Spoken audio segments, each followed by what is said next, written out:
Okay, if you're impatient and you don't want to wait for Windows 10, you don't have to wait for them to notify you. We're going to go show you how to download it and install it yourself. Now, there's a few things you're going to need. You're going to need enough space to save the files on your computer, and then, of course, enough to upgrade. You need an internet connection, of course, to download Windows 10. You'll need a USB drive with a minimum size 4 gigabytes, Windows 7 or 8 serial number. You don't need to have it during the install, but eventually you will have to have that. You have to know how to get into your PC to go into the BIOS, because you're probably going to have to set up your BIOS to boot from your USB drive. The next one is the email account. Well, Windows is preferred, Microsoft, because it helps you with syncing all your features later on when you get into Windows. Those of you that have Windows 8 will know about this, but you really should have an email account that you can sync features, especially if you have a tablet, a phone, and a Windows computer. If not, then you can use any IMAP email address. So the first thing we're going to do, we're going to go out to the website where you can download it. Now, I've got the link in the description of the video, so go take a look at that. But here you can download, here's about those requirements as well, some of the ones that I mentioned earlier. But then you're going to want to go down, and after you read all those and make sure that you understand what you need to have, we're going to go down to where you can actually download it, and that's down here. You also need to know if you have a 32-bit or a 64-bit system. This is for the tool that will run on that system, not about the download files, but the actual tool needs to be the correct version. So I clicked on the 64, and I can upgrade right now. Now, that's if you want to do that. You can skip all the stuff about downloading the tool that you're going to see here in the next few screens. You can just go ahead and do the upgrade. But I'm going to download it to a USB drive. So I go in here and I select the language and I select the type of system. I'm going to download both. It's going to be a longer download, but it allows me to have both on the same USB, both 32-bit installs and 64-bit installs. And that's in case you have one older machine and one newer machine. Now, as you can see, I've clicked on it and it started downloading Windows 10. And I'm skipping past. This is a long process, especially if you're doing 32-bit and 64. It's going to download those. It's going to verify them and make sure the download's correct, got written out correctly, and then it's going to go ahead and create your installation media on your USB drive. And depending upon the speed of your USB drive, that'll make a difference in how fast it does that. So as I talked about it, this is a very abbreviated. This took like 20 minutes to do it, to do the actual download. So the next thing after this we need to talk about is how to boot to your USB drive. Some PCs it's a delete key, and some are other systems. On my Lenovo, it's a certain button you press, so you need to go research that out first. But you'll get to a screen similar to this, and you have two settings maybe you have to change. One is to change the priority of which one it looks for first.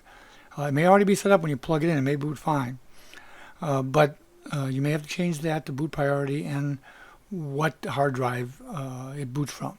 And you may actually go to a second screen. You may have to go there and put the removable drive up top there as well.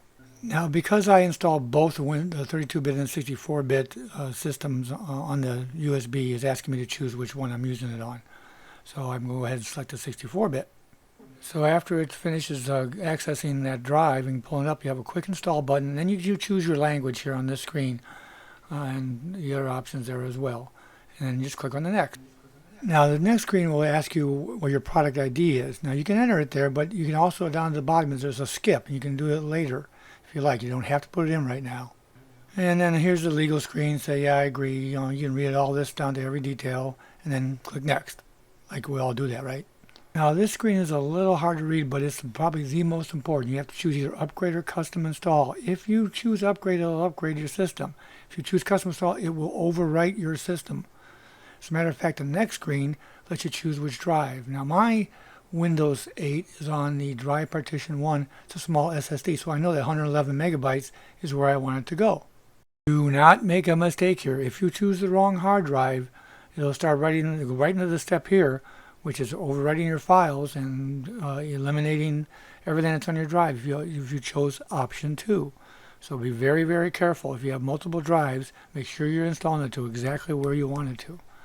If you do the upgrade, it'll allow you to choose the upgrade from the Windows 8 that you already have. Now, as you saw, it was up doing all the different steps. You eventually get to this screen here, and the system will prompt you for a reboot. And next thing you know, you'll be in Windows 10. But you first have to go through all the setup screens first. So it allows you another time opportunity to put your product key in. You can or cannot do it here. You don't have to. You can skip it. Then it talks about settings, and it has a lot to do with privacy and the like. So if you really don't want to worry about it, just click on Express. Otherwise, you're going to see these screens here where you can customize settings. You go through each one of these options and decide what you want to agree to or not. And the next thing it does, it actually goes out and gets updates already, because when it's distributed, there's always updates going on, so it's going to go out and check for any updates. So the next screen is going to ask who owns this computer. Obviously, you're upgrading yourself. For the most part, we're talking to the people that are going to do their own, so you just click on I own it. Now, based on what I told you earlier, is that you want to have a Microsoft Mail account, an Outlook account probably, for synchronizations. You can do it right here. You can actually go get the account if you don't already have one. Otherwise, enter whatever email account you want to. If you already have a Microsoft Mail and you log in, it will recognize that it's you. And later on, it'll be helpful because it knows your name and all that stuff. Now, the next thing it asks for is that you want to just go ahead and put a PIN in. That's a 4 numeric value PIN to put in. It allows you in your computer. It's a lot quicker than typing in your password. You just did your password on your last step, so why do a PIN? Well, it's just a pain to remember what your password is all the time. And if you have a PIN and you're using your computer at home, then it's secure enough there. You don't need to have it. If it's a laptop and you're afraid if you lose your laptop, so you'll eventually be able to get your PIN, then don't use a PIN. Then we go into the mandatory, it won't take long, we're working this for you, we're installing this and that. It's just copying files out to the right place, configuring them. It's checking that Microsoft account to see if you already have a mail account and all that. It's doing all those things to make sure that it's ready to go. And pretty soon you'll see that hi screen where it says hello. And eventually you'll get to your Windows 10 desktop. Now this is what my default screen looked like after it finished. It started with these applications installed. I checked them all out. Everyone seemed to be running just fine. And I'll report more on that later. But there you have it. How to install today Windows 10, and you can get up and running and start enjoying the new system. Hey, and don't forget to subscribe to Old Guy Geek. Come on back for Windows 8 and Windows 10, and Windows Phone 8 and Windows 10, and general how-to videos, all here to help you make the most out of your system.